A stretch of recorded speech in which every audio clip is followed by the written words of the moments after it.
Сәлеметсіздер. Мен бүгін сіздерге кілегейлі ірімшікпен және жаңғақ қосып жасалынған әдемі және өте ерекше пирог жасап көрсетемін. Бұл пирогқа бізге керегі қант, май және кілегейлі ірімшік, творожный сыр мен чудское озеро, қалағандарыңыз салуға болады. Жұмыртқаның сарысы, разрыхлитель, тұз. Бірінші тұзды, қантты, майды бәрін салып миксерлейміз. Қол миксер болса сонымен жасауға беруге болады. 2-3 минут миксерлеп бірыңғай болғаннан кейін жұмыртқаның сарысын саламыз және 1-2 минут өткеннен кейін кілегейлі ірімшігімізді, творожный сырымызды саламыз. Ол айналып жатырғанша біз ұнымызға разрыхлитель қосып араластырып аламыз және ұнды 2-ге 3-ке бөліп саламыз. Өте дәмді пирог. Видеоны ақырына шейін қараңыздар, өкінбейсіздер. Егер де маған жазылмасаңыздар, жазылып қойыңыздар, лайк басып пікірлеріңізді қалдырыңыздар. Ол сіздерге уақыт алмайды, ал менің каналымның өсуіне көмектеседі. Қамырымыз осындай жұмсақ болып шығады. Рецепттен жазылғаннан артық ұн салмаңыздар. Осындай жұмсақ қамырды мешокқа салып, мұздатқышқа салып қоямыз. Морозильникке салып қоямыз. Кемінде 1 сағат тұрады, менде 2 сағат тұрды. Әзірше біз салмамызды дайындаймыз. Сүтімізді пешке қоямыз. Бұдан 50 мл алып қоямыз және жұмыртқаның сарысын езіп, оның үстіне қантымызды, крахмал ұнымызды және ваниль қантын саламыз. Болмаса ваниль салуларға болады. Болмаса эссенциясын, сүтті құйып бәрімен бір қалыпты масса жасаймыз. Сүтіміз қайнап кетпеу керек, жай ысу керек, қаттылап қайнағанша дейін. Одан кейін сүзгіштен өткізіп аламыз да. Осы жұмыртқаның сарысынан жасаған массаның үстіне жайлап құямыз. Және таза ыдысқа қайтадан құйып, пешке қойып, араластырып тұрамыз. Астында жабысып қалмау керек, үнемі араластырып тұрасыздар. Манный каша сияқты біркелкі масса шығады. Ол дайын болғанда үстіне кілегейлі ірімшігімізді ыстық массаның үстіне саламыз да және араластырамыз. Бірыңғай болғанша араластырамыз.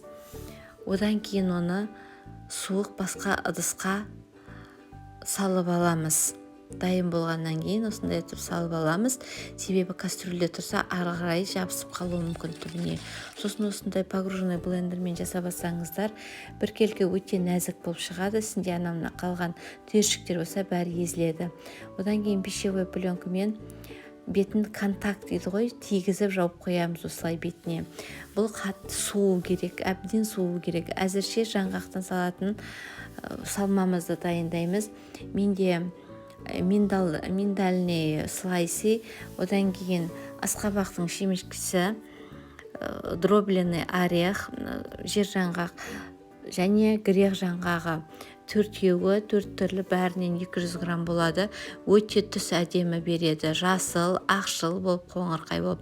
Үстіне жұмыртқаны саламыз да және қанттың ұнтағын саламыз. Қанттың ұнтағын електен өткізгеніміз жақсы. Бәрін міне дайын болды, бұл тұра береді. Енді қамырымызбен жұмыс істейміз, уақыт өтті. 2-ге бөліп аласыз. Жаңағы менің жасатын рецепттен 2 пирог шықты, 20 см диаметрлік. Егер де біреу жасасаңыздар, бәрінде рецепт жазғанда 2-ге бөлулеріңізге болады. Біріншісін жасағанда екіншісін мұздатқышқа салып қоюларыңызға болады, немесе тез жасауларыңыз керек. Ыдыстың жан жағына көтеріп 2 см, 2,5 см-дей 2 ыдысқа бәрін жайып аламыз. Түбіне және жан жағына тегістетіп. Және салмамызды ірімшіктен жасалған, творожный сырдан жасалған салмамыздан оны да 2-ге бөліп саламыз теңге. Одан кейін үстіне жаңғақтан жасаған салмамызды саламыз. Ірімшігімізді қасықпен осындай бір қалыпты етіп жасап аламыз. Қасықпен ыңғайлы болады. Жаңғақтан жасалған салмамызды салғаннан кейін 150-160 градустағы духовкаға салып 50 минут, кемінде мүмкін 1 сағаттай піседі. Әркімнің духовкасына байланысты. Менде 55 минуттай пісті. Міне осындай етіп жасаңыздар, өте әдемі шығады. және дәмді сіздерге ұнайтынына сенемін. Әр мерекелік дастарханның сәнін келтіреді. Видеоны ақырына шейін қарағандарыңызға рахмет. Жасап отбасыларыңызды қуантыңыздар. Сіздермен болғаным өткен. Әлде менің видеомды қарап тұрыңыздар, әртүрлі рецепттер салып тұрамын.